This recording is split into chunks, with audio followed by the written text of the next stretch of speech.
Today we're gonna look at those horror games. Those ones that are so bad, they're good. I mean, cinema already has those, right? You got your Troll 2. They're eating her! And then they're going to eat me! Oh my god!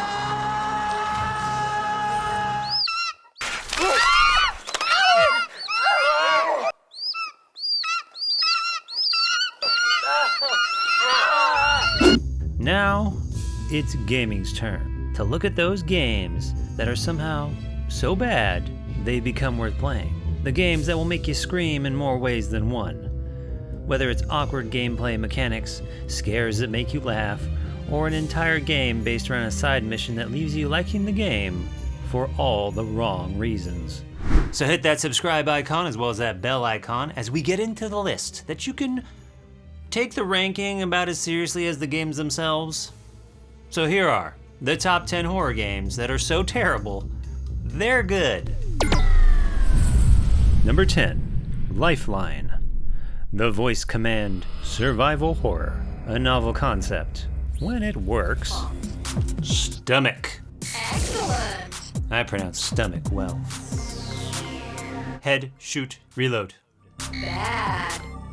Head, shoot, reload. Bad. Head, shoot, reload. Bad. Head, shoot, reload. Good. Built around the voice command function used in the PlayStation 2 headset, you play as... You know how there's a guy with the headset telling the other guy where to go? Because I could be your guy in the chair. Yep, you're the man in the chair. Operator, can you say something? Yes. Huh? That's an odd reply. Guiding a woman named Rio through a monster-infested hotel space station. Oh, and it's Christmas.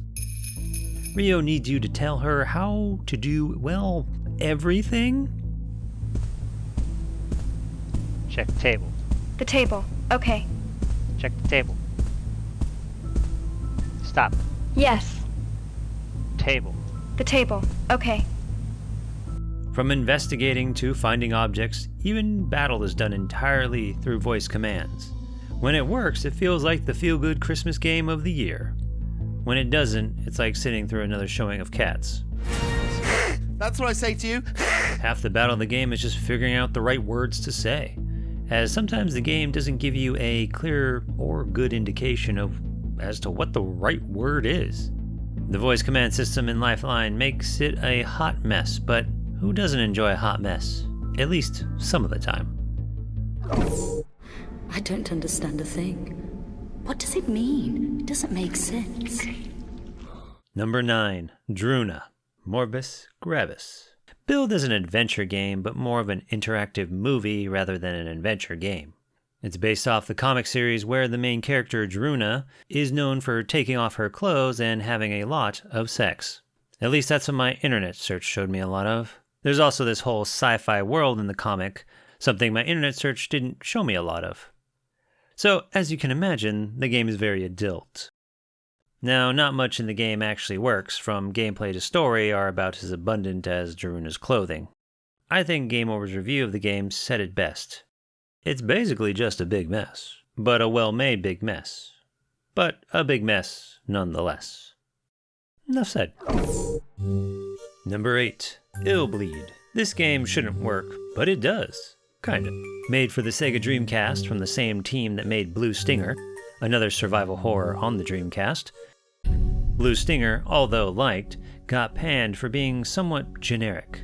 Seems the developers really took this to heart because Illbleed does everything it can to be different. Taking place in a horror theme park, the catch being that the park can actually kill you. To win, you must face your fears by finding them before they scare you to death. Each level starts out with you having to find the horror monitor. This enables you to detect the scares and find items. There is fighting monsters in the game, and everyone is a blood fountain, from players to monsters alike. Its over-the-top cartoony style sets the game's tone really well. But the clunky fighting mechanics, gameplay that's not very intuitive, and the constant use of the horror monitor can really slow the game's pace down. Yet, the game still makes you want to keep going. If you beat the game under certain conditions, you get to play the main character with her clothes off. That adds replay value. I think. Number 7. Friday the 13th. Made by the infamous LJN, a company known for making some of the worst games on the original Nintendo Entertainment System. Not games that were so bad they were good, these games were just bad. Yes, I'm looking at you, Back to the Future, you piece of shit. Somehow, though, they managed to pop out this clunky mess of a good time. Might be because LJN were not actually making the video games. See, they would hire a game studio to develop the game, and who they hired for Friday the 13th was Atlas. Famous now for the Persona series, but back in 1989, they were brought in to make a video game based off the movie series Friday the 13th.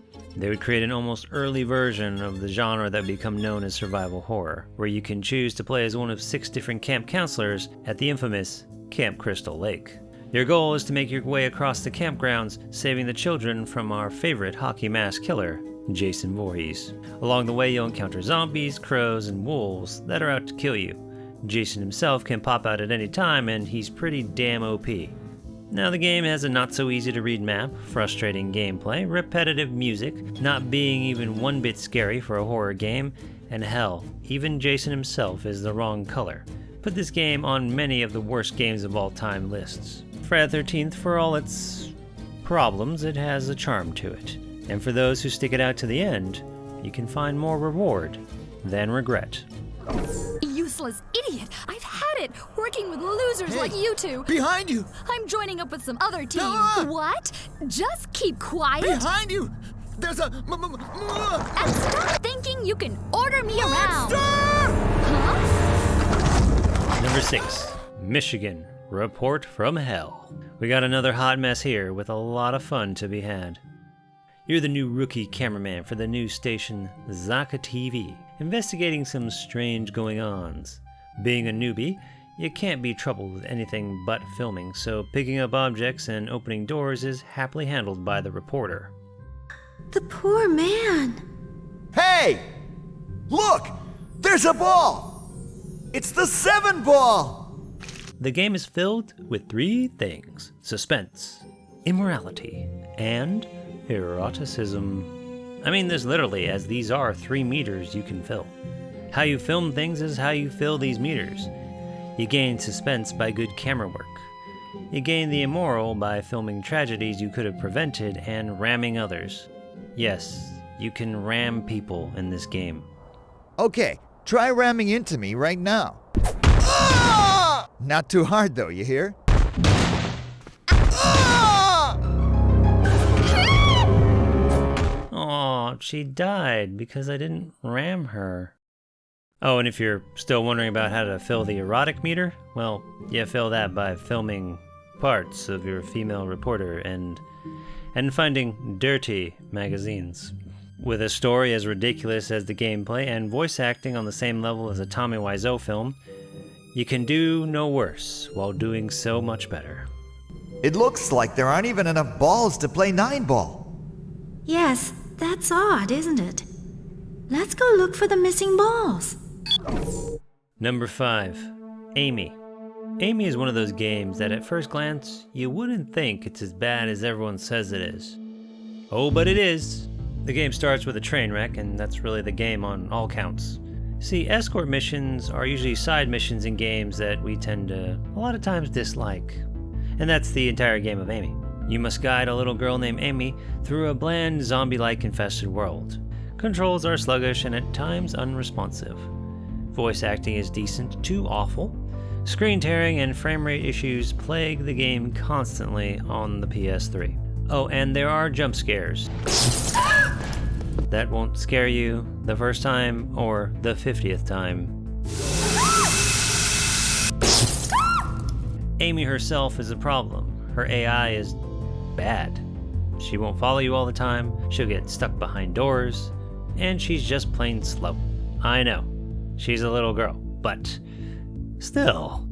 The game is like being a real-life parent without any of the good parts. Amy is totally worth a pickup, if you can pick it up for like $1. I mean, few games are this bad in so many ways that it's actually impressive. Number 4. Harvester, a classic point-and-click style adventure game with over-the-top violence and set in a David Lynch-type world of sheer oddity. Set in the fictional town of Harvest, you'll wake up and you don't remember who you are. So you'll set about the town to figure that out, and you'll come across all types of crazy, outlandish characters. Introduced in 1994, but not coming out till 2 years later due to the game's immense time it took to program. The delay caused the game to look dated upon release and went on to be a commercial failure. Now, Harvester is a mixed bag. It's a game you'll probably love or you'll absolutely hate. PC Gamer gave Harvester actually a positive review upon its release, then totally did a 180 and bashed the game in 2011, saying it's the goriest, most confusing, and above all, stupidest horror game ever. See, it's reviews like that that made me want to play Harvester. Has that ever happened to you? You want to play a game that everyone hated just because they hated it? Let me know in the comments below. Number 3, Night Trap. And good luck. If you want to know the definition of campy, playing Night Trap will answer it for you. An interactive movie video game. Listen, things are getting really weird around here. Keep your eyes open and watch out for the other girls. I'll be right back. First released on the Sega CD, the game fell into infamy when it appeared in the US Senate hearings, alongside Doom and Mortal Kombat, about sex and violence in video games, which would lead to the game's rating system. Senator Joseph Lieberman claimed that Night Trap had extreme violence and promoted sexual aggression against women, even though he never actually played the game. Which, if he did, he probably would have been severely disappointed. The game is like a made-for-TV B-horror movie. It's PG-13 at best.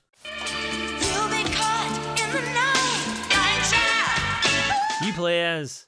Guy in the chair. Yeah, that. And you must prevent these waddling pseudo-vampire things called augurs from killing the girls. The augurs look like they're wearing trash bags. Considering the budget of this game, they might have actually been wearing trash bags. Sometimes more interactive movie than game, patience is rewarded though as you figure out the traps and stop the augurs from killing the girls.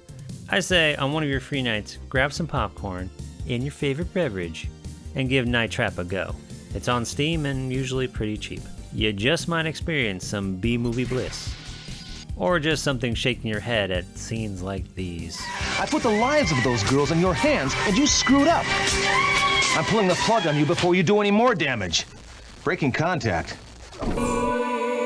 Number 2, Deadly Premonition. We have a Guinness Book of World Records holder here. In the 2012 edition, it held the record for most critically polarizing survival horror game, because it has review scores ranging from 10 out of 10 to 2 out of 10. You play as FBI Special Agent Francis York Morgan, who is on the hunt for the Raincoat Killer, which brings him to a small rural town where a young girl has been murdered, with a similar MO to the killer's other victims. In an open-world survival horror, you'll explore the town and get to the truth of the killings. York also has a other personality he talks to named Zach. City for a while. Right, Zach? According to the developers, the Zach character was to make you feel like York is addressing you, the player.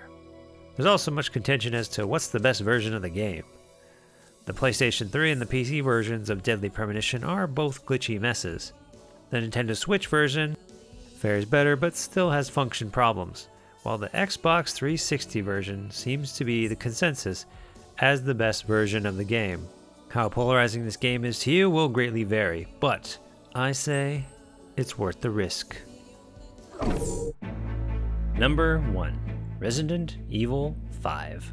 Where Resident Evil 4 is considered by some to be the best in the series, and Part 6 is considered to be a low point in the series, Part 5 sits in this underrated but still hated place, taking the third-person over-the-shoulder perspective like in RE4, and turning it into a co-op game with an over-the-top, action-oriented tone, and I do mean over-the-top.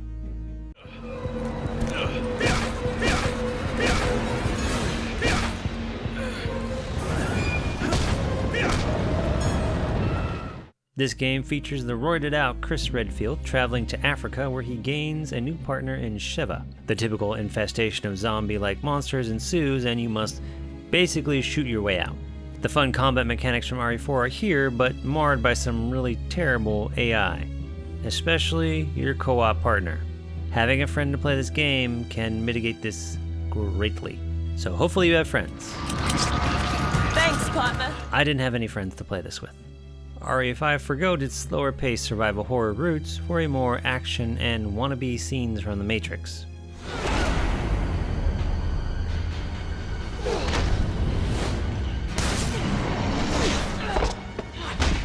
But if you don't take the game story too seriously and grab a friend and just shoot a lot of zombies in the face, RE5 is an underrated good time. Yeah, it's worth it. There you have it. How was my list?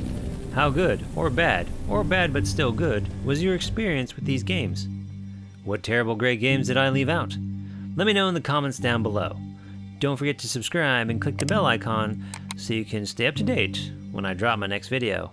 I'm Kev, signing off.